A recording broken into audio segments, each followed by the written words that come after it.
I'm Sarai. And I'm Haley. And this is Seamwork Radio.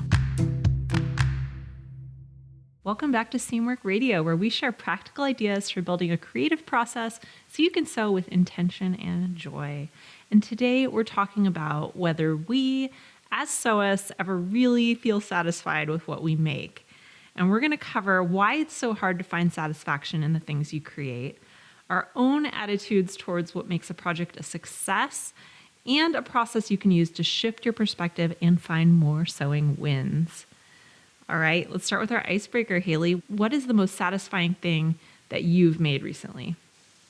Ooh, this is tough. I mean, I feel like I've made like a lot of really fun things lately.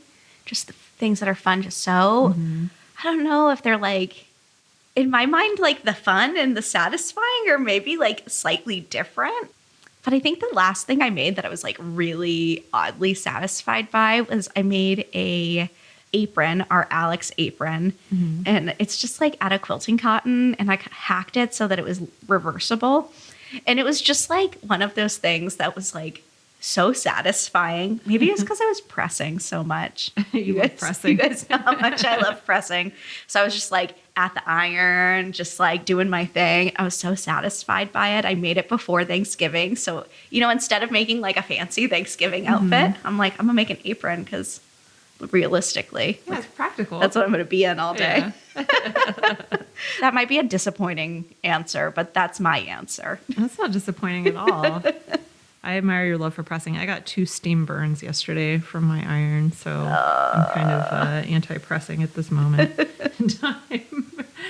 I think mine is, I made a dress yesterday, and it came out really, really lovely. So that's probably my most satisfying make at the moment. I've had a lot of good ones lately. You have. I think it's because of Design Your Wardrobe, honestly, because I really planned everything out and I was able to use fabrics that I really, really loved. Yeah. And really thought about what I was going to make. And it increases my satisfaction like 100-fold, I feel like. Yeah. But the dress I made yesterday, I really like the fabric. It's really pretty. It's this vintage rayon with a rosebud print all over it. And it's so cute. And the pattern was it's an old McCall's pattern. It's a Laura Ashley design. I'm doing a YouTube video on it, so we'll have that up in the next few weeks, I'm sure.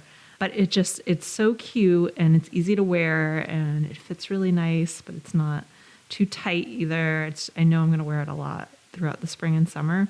So I can tell that it's very wearable and it's very me. Yeah. So that makes it really satisfying. There's something so satisfying about just like a feel-good dress. I'm so excited that it's spring, even though as we speak, it's like gray and miserable outside here in Portland. But there's some beautiful dresses on the horizon. Yeah. I live in dresses in the summer. It's the best. Just throw something on like that. No pants. Yeah. Always great for me. I love that. I do. Me too. So that's my most satisfying make. I love making something that I know I'm going to wear. That's really satisfying to me. And that is going to bring us into our topic today. But first, I want to mention that if you have an icebreaker for us for a future episode and you're a Seamwork member, you can leave it at seamwork.com/go/icebreakers. And there's a thread there where you can post yours, and we'll probably use it on a future episode if you want to share that. But back to our topic today, which is our satisfaction with our projects, which I think is a big topic. So in sewing, and I think in any kind of creative pursuit, you spend a lot of time in that kind of dreaming phase, and it can be derailing when your project doesn't end up quite as you expect it to, because you get so excited about what you're going to make. And then when it doesn't quite live up to that expectation, that can be a big disappointment. And I think it can be really easy to give those misses a lot more weight than you give your wins. This is a very natural human tendency. It's called a negativity bias, and we all have it to one degree or another. And it just makes it a lot easier to look at the things that you did wrong than the things that you've done right, which is unfortunate, but it's something that we can overcome if we're really intentional about it. And I think even if your project isn't a fail, even if it's not a terrible project or something that you really don't like, it's kind of like how when you cook a meal for someone, it never tastes as good to you as it does to them because you're the one who made it and you're you're tasting all those trials and tribulations and everything that went into it and all the labor that went into it. And your guests are only tasting your delicious food. And they're not thinking about all of that. And they're not thinking about what went wrong. And when you spend a lot of time with your sewing project under a microscope and really thinking about every step of the way, it's hard to see the big picture and see what it really looks like in the end, because you're just so focused on those little details or any little mistakes that you made or how hard it was. There's a lot of emotion wrapped up in that final project that I think can distort your view. So have you ever felt truly, truly satisfied by one of your projects, Haley? Sure. And I think like fairly frequently, like I was kind of getting at before in the icebreaker, I think that sometimes I don't find projects like super satisfying, but that doesn't mean that I have like negative feelings towards them. I still think that they're fun. I still wear them a lot, but satisfying is like, I don't know, reserved for like those special things that maybe there's a surprise element to me with the satisfaction where it just kind of like with the apron, kind of like surprised me how much I was just like really loving it. There was something that was like a tactile satisfaction in the process of making it. But I feel like when I first started sewing, I didn't feel super satisfied with a lot of things. And part of that is like, obviously my skill level has improved, but also just I have like a different mindset towards my projects now. Yeah. I think it's interesting you mentioned surprise, because I do feel like it's always a surprise at the end, whether it came out or not. You know, it's like it's always a surprise. And I think when you're a beginner, the surprises sometimes are not as positive. And sometimes when you're a little more experienced, you end up with more happy surprises. Yeah. I've been thinking about this because I am filming a lot of my projects for YouTube. I'm doing a lot of project diary style videos on YouTube, and definitely check that out if you haven't checked out our YouTube channel already. But, you know, at the end, I finish the project. We go through all the steps together. You see me sew it. And then at the end, I try it on. And that's kind of like a reveal. And I feel like it's the same whether you're watching a video or doing it at home. Yeah. There's always this kind of, did it come out? Did it not come out? I'm going to put it on and we're going to see. And I feel like a lot rides on that moment and how you feel in that moment.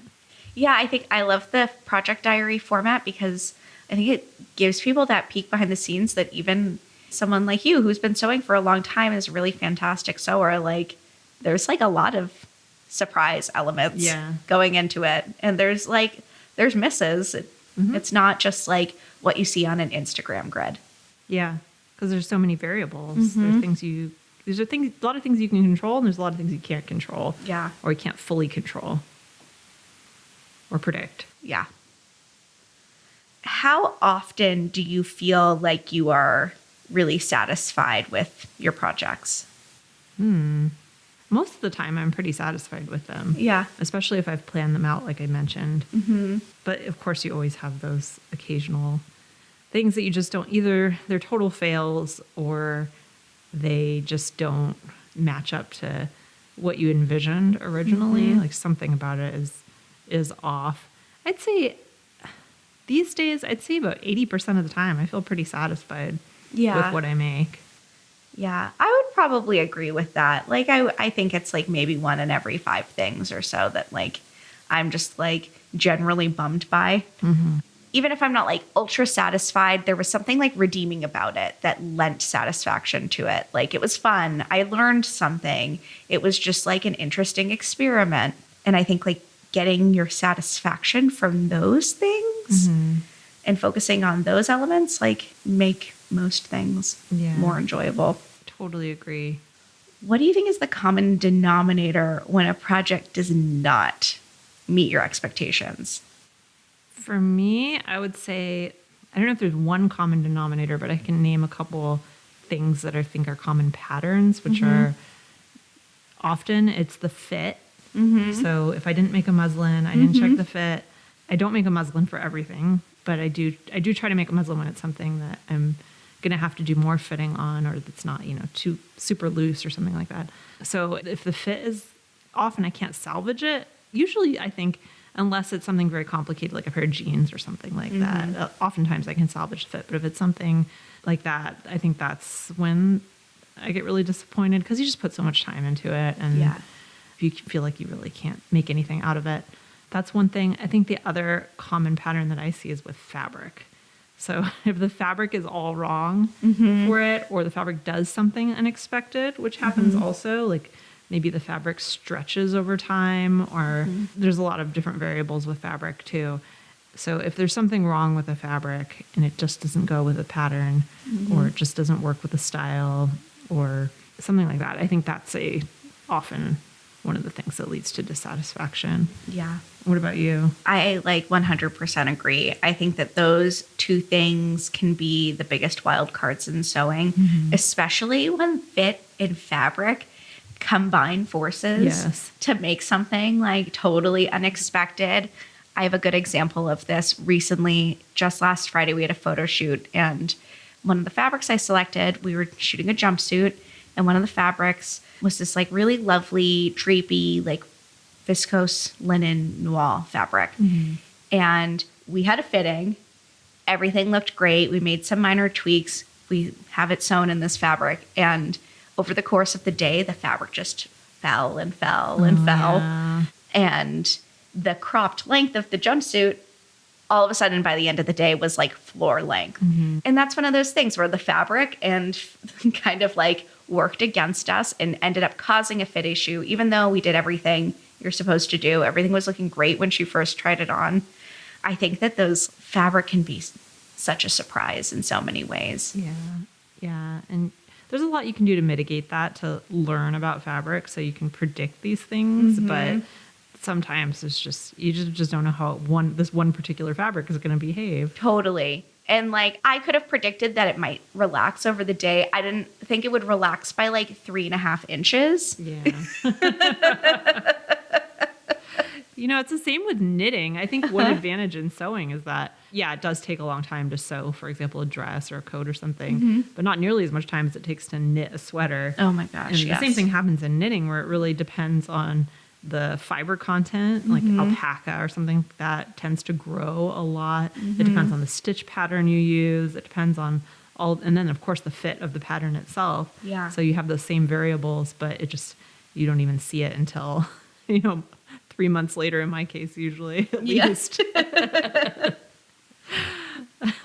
How would you describe how you feel when something is not satisfying to you, a project isn't? Disappointed, I would say, would be the big one. Sometimes a little deflated, a little demotivated at times. I get over that pretty quickly, just because if you've been sewing for a while, you're used to fails. Yeah. So it happens, and you just kind of have to move on. But I'd say the initial feeling is one of just kind of a little sad, a little disappointed. Yeah. I feel like most of the time I'm kind of like, whatever. Yeah. You win some, you lose one. Sometimes you eat the bar. Sometimes the bar eats you. Yeah. But unless the dissatisfaction comes from something that would have been avoidable if I would have made a muslin, I'm like, dang it, like I should have just slowed down and done it. Then I'll like take a couple minutes to beat myself up for it, and then I'm over it. Yeah, it's those shoulda, woulda, coulda moments that are kind of annoying, but they're also learning opportunities. Yeah. I think that's the one thing that motivates me to make muslins is I don't want to waste time and have that moment, Yes, sir. All right, well, we're going to talk about some of the things that you can do to help shift your perspective and find more wins in your sewing. And I think these are things that Haley and I have learned over the years that have really helped us, and hopefully they can help you too. So the first one I want to share is to give yourself some physical space from your project. So if you have one of these disappointing projects and you spend a lot of time on it, you're feeling disappointed, you're feeling annoyed, you're feeling angry with yourself, whatever it is, give yourself a little bit of distance from that project for a while and just put it away and come back to it later. And that'll help you just kind of regain the perspective you might need to see if it's truly as bad as you think at this moment, or if maybe the emotions around how much time you've spent on it and seeing kind of all the flaws as you go might be distorting your view and making it worse than it really is. So I think that's the first thing, is just kind of finding that true perspective on it, because it's real easy to get wrapped up in those feelings, and it's totally normal. And the next thing, which is kind of related, is to identify what you're feeling and what's really bothering you about the project. So maybe after you've put it away for a while, maybe for a day, maybe 2 days, whatever you need, you could bring it back out and see, okay, how am I feeling about this? And what is it specifically that I don't like about it? Because oftentimes you might just be so annoyed or whatever feeling you're having at the end of it that you're not really taking the time to analyze what it is that's actually bugging you so much. And that could be the first step to either fixing it or getting something out of it that's going to make you feel better. And that's what this is all about. This is all about making you feel better, because the most important thing is that this doesn't derail your sewing completely. You know, it doesn't make you feel, like I was saying, demotivated in the long run. It's okay to feel that way once in a while, but you don't want to let it take over and just completely sap your creativity going forward. So that's the next step. So first you've given yourself some space, and then you brought it back out and you're thinking about what's bothering you about it specifically. At that point, you can determine if it's something that's worthwhile to fix or if it's something that you're willing to live with. So maybe that thing that's bothering you is not that big a deal. Maybe it's really just a tiny little thing and you're fine with it, really. It seemed like a big deal at the time, maybe because you struggled with it so much, maybe because you spent a lot of time on it. But in actuality, maybe it's really not that big a deal. Or maybe it's something that you can fix. And I think giving yourself a little time and a little space can help you to sort of percolate some ideas about how you might be able to fix it. And a lot of times, the things that we don't like about our projects are things we can actually fix. I mentioned before, I was talking about fit. A lot of fit things, there are some things that are hard to fix after the fact. Sometimes, bust adjustments or darts, those can be a little bit tricky to fix after the fact at times, depending on what it is. Pants, jeans, things like that can be a little bit difficult to fix. But a lot of things are actually not that hard to fix. Like, for example, that dress I mentioned yesterday that I made, I finished it and I put it on and I really liked the way it looked, but it seemed really baggy in the back. So it looked really nice from the front, but when I turned to the side, it just looked really baggy in the back. So I looked at it and I pinched out some fisheye darts in the back and gave it a little bit more shape in the back, and it was perfect. It looked great. So sometimes if you just kind of think a little bit more analytically about stuff like that, you can find a way to fix it. Then the next thing is to remember the 3-foot rule. So this kind of goes with thinking about whether it's something that you can live with or not. If you have a mistake or a flaw in your garment and you can't see it from 3 feet away, trust me, nobody else is going to notice it. Nobody else is going to notice it. Even if it's something bigger than that, a lot of times people are not going to notice. Yeah. Most of the time, it's something that you will see and nobody else is going to notice. If there's seams that don't quite line up perfectly, or there's a little pucker in your gathering or something like that, it might really bug you, but it might be completely transparent to anybody else, and it might be the kind of thing that you would not even notice if you bought a ready-to-wear garment and it had that. You probably would not even see it. So that's something to keep in mind. I think that 3-foot rule is really, really helpful in those circumstances. I challenge you next time you're at Target getting paper towels or whatever you get at Target, go and look at the clothing and you will find all sorts of mistakes, just like the one you were probably torturing yourself over. Yeah.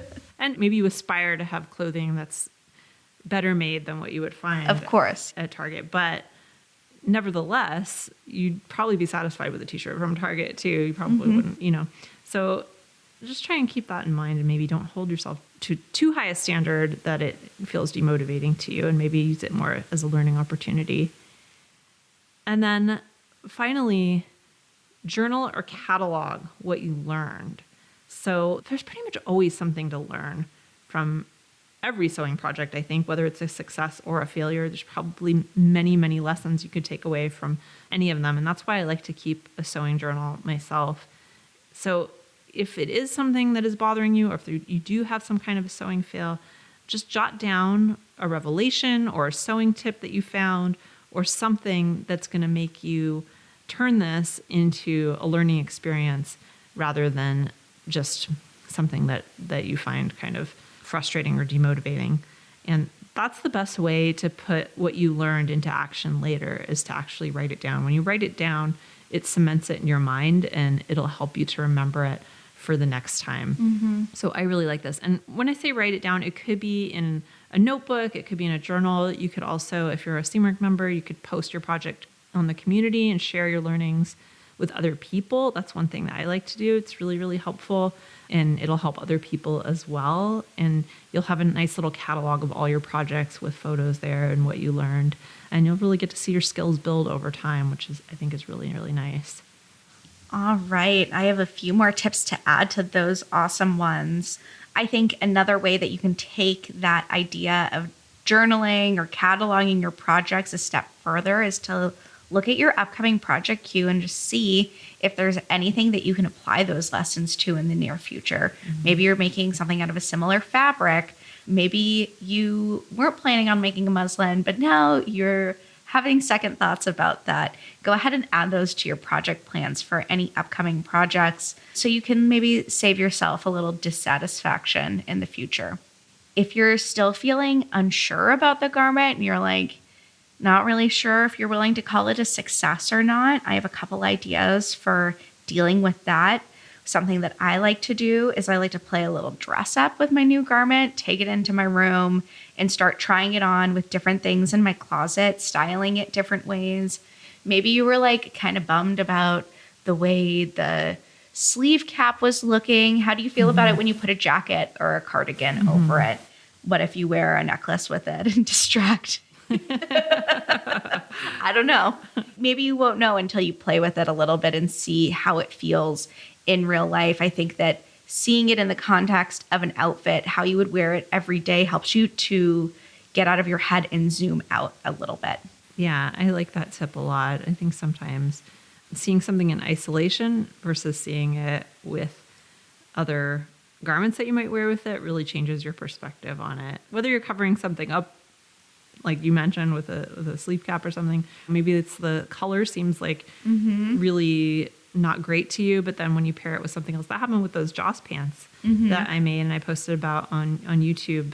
I made this pair of Joss pants and I wasn't crazy about the color, but then when I wore it with black, it actually looked really good. And a lot of people left comments saying the same thing. They're like, well, I didn't really care for the color, but then when you put it with the black sweater, it actually looked really cool. So yeah, I think that's a really good tip if it's something like color or fabric or print that you're not so sure about. Totally.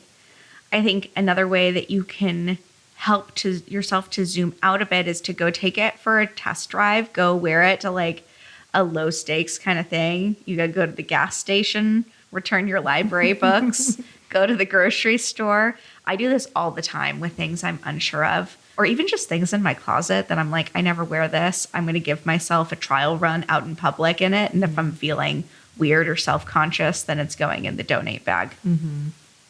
And then my final tip is if it's not working, if you've tried these things, you're still not feeling it, then it's time to move on. And you can do this in whatever way that feels really good to you. You can shove it in a bag in your closet and hide it in there for a year. That's my preferred method. I need a lot of distance and then I'll make like a final decision. You know, I'll sell it. I'll give it to a friend. I'll donate it, whatever. Maybe you don't need that year of long time out in your closet. Maybe you can just skip that and give it to a friend. But I think just kind of like moving on from it. If you've tried these things, it's not working, then it's just time to move on. Maybe go make something that's a tried and true to get the taste out of your mouth. Yeah. I think that's a good one. Personally, I know that if I put something away for a year, I'll probably never do anything with it. So I'm not as good as you about getting rid of stuff. So I try to force myself to get rid of projects that I make that aren't really great or that I don't feel great about. I'm a big fan of like closet purgatory. And sometimes this doesn't happen all the time, but sometimes I'll take that bag out. I usually clear it out. It's actually not a year. It's every 6 months I try and do it. I'll look at that bag of a couple garments and sometimes there's like a garment that I'm like, why do I hate this? Yeah. Why was I so bummed on this? It's fine. Yeah, your tastes change too over time. So there are definitely things that I wish I had kept because I'd probably wear them now. Yeah. Just things that were even basic stuff, but I just wasn't wearing it at the time, so I got rid of it. Well, those are our tips for you for kind of reframing some of your sewing fails and finding more satisfaction in what you make by shifting your perspective. So I'm going to recap these tips for you. 1, give yourself some physical space from your project. 2 is to identify what you're feeling and what specifically is bothering you about it. 3, determine if it's something that's worthwhile to fix or if it's something that you're willing to live with. And remember the 3-foot rule when it comes to this. Number 4 is to journal or catalog what you learned. Number 5 is to look at your upcoming project queue and see if there's something you can apply those lessons to in the near future. Number 6, if you're still feeling unsure, to play dress up with it and see how it looks with other garments. Number 7 is to take it out for a test drive at the grocery store or somewhere like that. And number 8, if it's not working, then move on in whatever way feels good to you, whether that's closet purgatory, donation, giving to a friend, whatever that is. So those are our tips for you for kind of reframing how you feel about your sewing fails, and I hope that they're helpful to you. What's your big takeaway from this, Haley, today? I think that my big takeaway, which is something I hadn't really reflected on prior to this, is that even the projects that I don't feel ultimate satisfaction with, I don't have bad feelings towards. I just have like different feelings towards, whether that's just that they were fun to sew, I learned something. I feel like I've come a long way in terms of my mindset of how I view what I would have thought of as a huge failure years ago. Yeah. Yeah, I think that's a good one. I think my big takeaway is we've talked a lot about fabric today, and I think that's the big one for me is just recognizing what a wild card fabric can be. And I think that's a good reason to give yourself some grace around your projects is you don't have total control. You're never going to have total control. And, you know, I think that's true in life too. It's definitely true in creative projects like sewing. The materials are always a factor. And so if that's something that maybe influenced the supposed success or failure of your project or how you feel about it, just as a reminder to give yourself a little space around that because you don't have all that control and fabric can throw you off sometimes. All right. Well, if you want to learn more about this topic or hear more about it, we have another episode called Letting Go of Mistakes that you might want to check out. So we'll put a link to that in the show notes as well if you want to think a little bit more about this.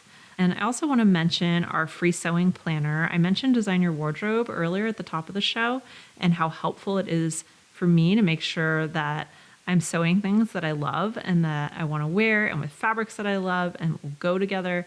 And our free sewing planner is a tool that we use in Design Your Wardrobe, and it's free for everybody.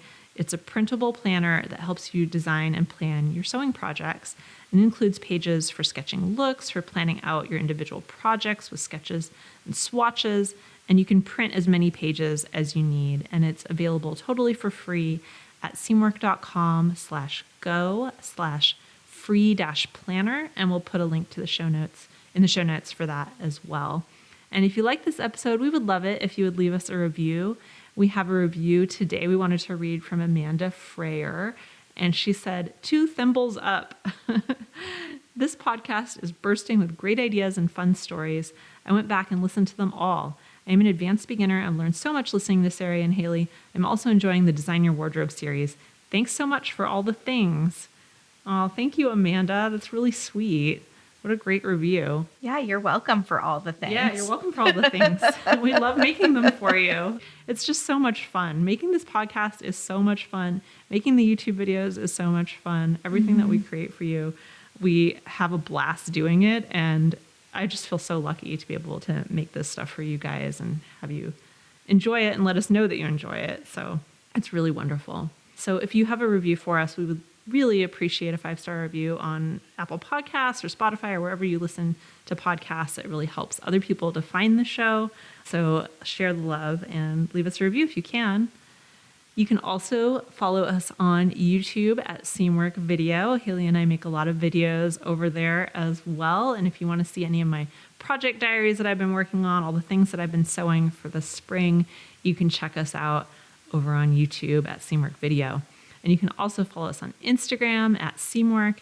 And if you'd like to join Seamwork and become part of our private community, plus get access to hundreds of sewing patterns and dozens of sew-along classes, our podcast listeners get a 50% off lifetime discount when you join at seamwork.com/go/podcast50. So that's seamwork.com/go/podcast50, and we'll put a link in the show notes for that as well. And that does it for us this week. I'm Sarai. And I'm Haley. And this is Seamwork Radio. Seamwork Radio is brought to you by the team at Seamwork. Seamwork's an online community that supports you in creating a wardrobe that feels right for you. When you join us at Seamwork, you become part of our private community of makers, and you also get access to monthly sew-along classes, a library of over 200 sewing patterns, and tons of great resources to help guide you through the sewing adventure that you choose. Podcast listeners can get half off a Seamwork Unlimited membership, which means you can download as many of those 200 plus patterns as you want at any time, and our community will be there to guide and support you. If you'd like to join us for half off, just visit seamwork.com/go/podcast50. You can also find us on Instagram at Seamwork, or visit our YouTube channel, which is called Seamwork Video. We love hearing from you, so let us know if there's a topic or a personal story that you'd like us to cover. Thanks for listening to Seamwork Radio.